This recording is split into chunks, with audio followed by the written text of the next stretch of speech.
Eli Lilly made history as the first healthcare stock to eclipse a 1 trillion market cap in late 2025. Currently trading near that valuation, is Lilly truly a safe haven or simply a bubble waiting to pop?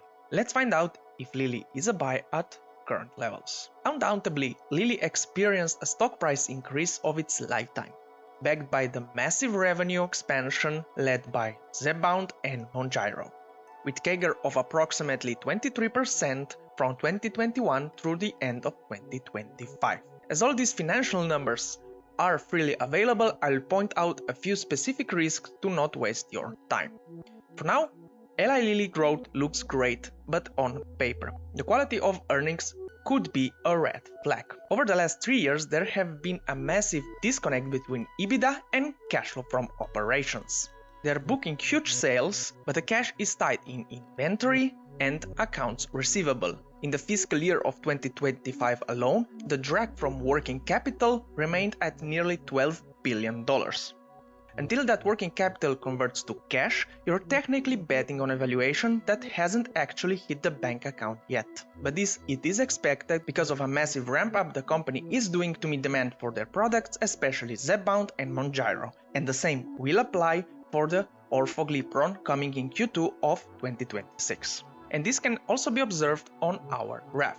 Here on our right graph, we have EBITDA and cash flow from operation from 2010 to 2025. And what we can see that EBITDA in blue is outpacing cash from operation in red.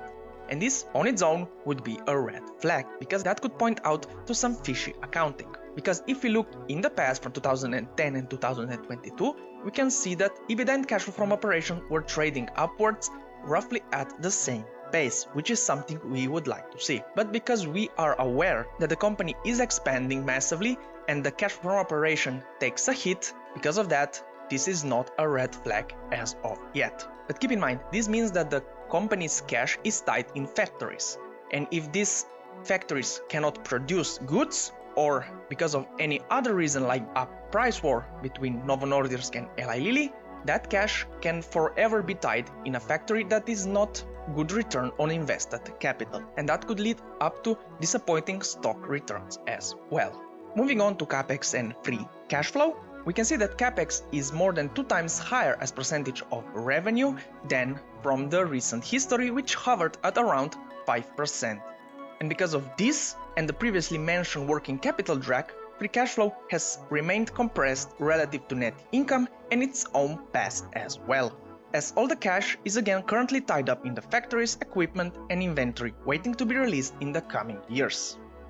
Another important metric is residual cash from primary business, which helps us determine if the foundation is solid. In Lilly's case, we have 2 negative years, and these are in 2023 and 2024. However, with the massive rebound in 2025 annual result, I do not view this as a red flag, but it confirms that the business is fundamentally sound, but it's simply in a hyper-investment phase. That's why 2023 and 2024 were negative. What we can also observe for all the dividends lovers, that the dividend ratio for the last year 2025 is at 2.4, which is safe. From what we can observe here, Lilly is sound and wonderful business, providing you find the right entry price. So now let's find out how much you should actually pay for Eli Lilly. And for that, we'll project numbers for 3 years. Here on the right, in the column U, we have analysts' numbers in orange, so you can compare with our estimates. If the cell is painted red, that means that we are projecting higher numbers than analysts. For revenue, I chose on a highest assumption of 20% and our lowest assumption at 10%, with average being in between. Why I took those numbers? Well, I want to have a gap to see, in a case of a price war or any political changes, if the revenue would fall, how much the company should be worth then. Now for EBITDA, here I was very conservative, as I took 42% for our minimum and 46% for our highest assumption. Last year, EBITDA was sitting at 43%, but analysts are expecting that EBITDA margin would be at almost 50% in 2026. Again, I'd rather be more conservative and then be wrong on the upside rather than the downside. Then next up is cash flow from operations. Here what I do, I simply look at long-term average of how much EBITDA is translated into cash flow from operations. And for this one, because we know that in the last year's cash flow from operations was very low in comparison to revenue and EBITDA, and in the past it should be trading higher, I took an average in between, which comes out at around 87%. That is how I got the numbers of 36.6% and 40%.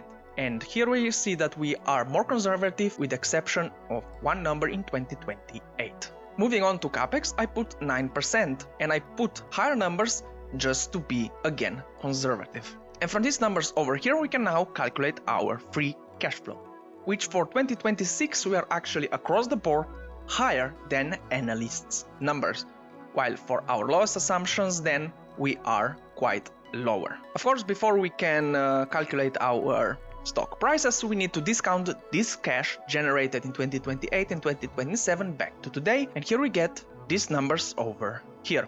For discount factor I used 8% and for perpetual growth rate I used 2.5%. Now let's look at how much the company is worth. Starting with perpetual growth rate. The stock price ranges anywhere between $450 all the way to $617 on the highest assumptions, with analyst numbers coming in at $650. All of these numbers over here are also debt and cash adjusted, and currently Eli Lilly has more debt than cash.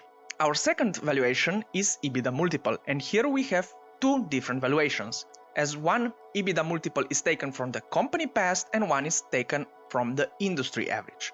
And currently Eli Lilly's long-term enterprise value to EBITDA multiple is sitting at roughly 24, while EBITDA multiple for the industry which Eli Lilly is in is just below 16. And to calculate this, we simply take EBITDA numbers in 2028 and multiply with given EBITDA multiple.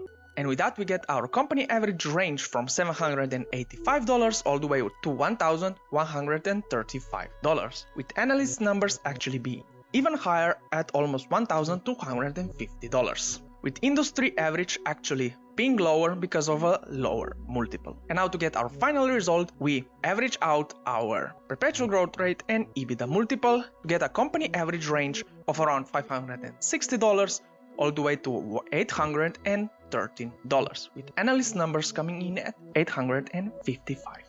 And keep in mind, this calculation has 10% margin of safety applied in. Now, how much you should pay for Eli Lilly stock depends on what you believe in. If you believe the company would stop growing so fast, then the lowest assumptions, assuming 10% revenue growth for the next 3 years, would hold true. Now keep in mind that company is currently trading above industry average, and if the company stops growing as fast, the company will move more into broader multiples that other companies have. So maybe on the lowest assumption, these numbers would be closer to reality. Now on the other hand, if company would grow as expected, you should look to purchase company anywhere between $700 and $855. And here I also have one very interesting thing to show you.